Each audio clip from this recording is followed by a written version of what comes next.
Assalamualaikum warahmatullahi wabarakatuh.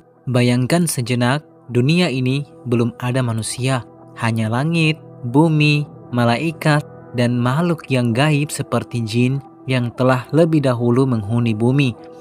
Namun di langit, Allah telah menetapkan sebuah takdir agung, yakni menciptakan makhluk baru yang kelak menjadi khalifah di muka bumi. Allah Subhanahu wa Ta'ala berfirman dalam Al-Quran, "Ingatlah ketika Tuhanmu berfirman kepada para malaikat, sesungguhnya aku hendak menjadikan seorang khalifah di bumi." Al-Quran Surah Al-Baqarah ayat 30.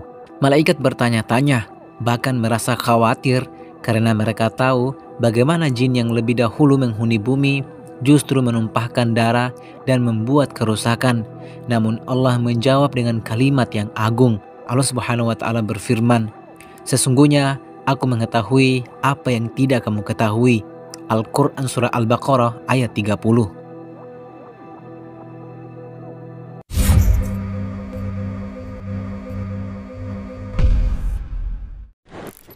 Proses penciptaan Nabi Adam. Allah Subhanahu wa Ta'ala menciptakan Nabi Adam dari tanah yang diambil dari berbagai penjuru bumi. Ada yang merah, putih, hitam, halus dan kasar. Dan inilah keturunan manusia yang memiliki warna kulit, sifat, dan karakter yang berbeda-beda. Dalam sebuah hadis sahih, Rasulullah SAW bersabda, "Sesungguhnya Allah menciptakan Adam dari segenggam tanah yang diambil dari seluruh permukaan bumi." Hadis riwayat Abu Daud, Tirmidzi, dan Ahmad. Tanah itu dibentuk menjadi rupa manusia, dibiarkan kering seperti tembikar, lalu Allah meniupkan ruh ke dalam jasadnya. Saat ruh itu mencapai kepalanya, Adam bersin lalu mengucapkan, "Alhamdulillahirabbil alamin." Segala puji bagi Allah, Tuhan semesta alam. Allah pun menjawab, "Yarhamukallah." Semoga Allah merahmatimu. Tinggi Nabi Adam. Rasulullah SAW menjelaskan bahwa Adam diciptakan dengan tinggi 60 hasta. Jika dikonversi sekitar 27 meter. Rasulullah SAW bersabda, Allah menciptakan Adam dengan tinggi 60 hasta. Dan setiap orang yang masuk surga akan berwujud seperti Adam, tingginya 60 hasta. Hadis riwayat Bukhari dan Muslim. Inilah asal mula bentuk fisik manusia yang sempurna, meski keturunannya kini semakin mengecil dari generasi ke generasi. Adam dan Hawa di surga. Setelah diciptakan, Adam tinggal di surga. Untuk menghilangkan kesendiriannya, Allah menciptakan pasangan untuknya, yaitu Hawa yang diciptakan dari tulang rusuk Adam. Mereka hidup bahagia, namun ada satu larangan dari Allah. Allah Subhanahu wa Ta'ala berfirman, "Janganlah kalian mendekati pohon ini." Al-Quran Surah Al-Baqarah ayat 35. Namun iblis telah bersumpah akan menyesatkan anak Adam. Berhasil membisikkan tipu daya, mereka pun tergoda dan memakan buah dari pohon terlarang itu.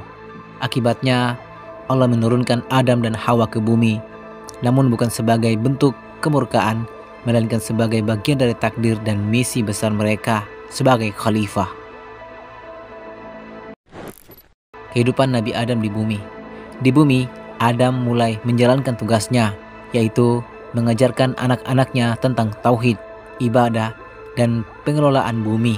Dari keturunannya lahirlah generasi pertama manusia, termasuk dua anak yang paling dikenal dalam kisah tragis, yaitu Habil dan Qabil.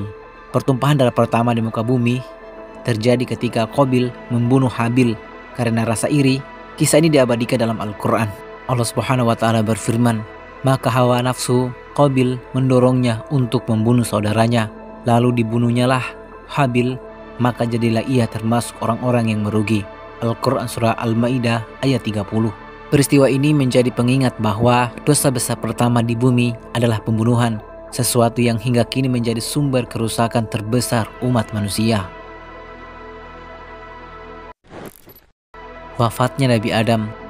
Nabi Adam hidup selama 1000 tahun. Menjelang wafatnya, ia berwasiat kepada anak-anaknya agar tetap berpegang teguh pada tauhid dan menjauhi tipu daya iblis. Dalam sebuah riwayat disebutkan bahwa malaikat maut mendatanginya. Adam yang mengetahui takdirnya menyerahkan ruhnya dengan ketundukan penuh kepada Allah. Setelah wafat, anak-anak Adam menguburkannya sebagaimana malaikat mengajarkan cara menguburkan jenazah. Manusia adalah khalifah. Kita diciptakan bukan sekedar untuk hidup, tetapi untuk memakmurkan bumi sesuai aturan Allah. Kesalahan adalah bagian dari manusia, namun pintu taubat selalu terbuka. Sebagaimana Adam dan Hawa diampuni ketika mereka bertaubat.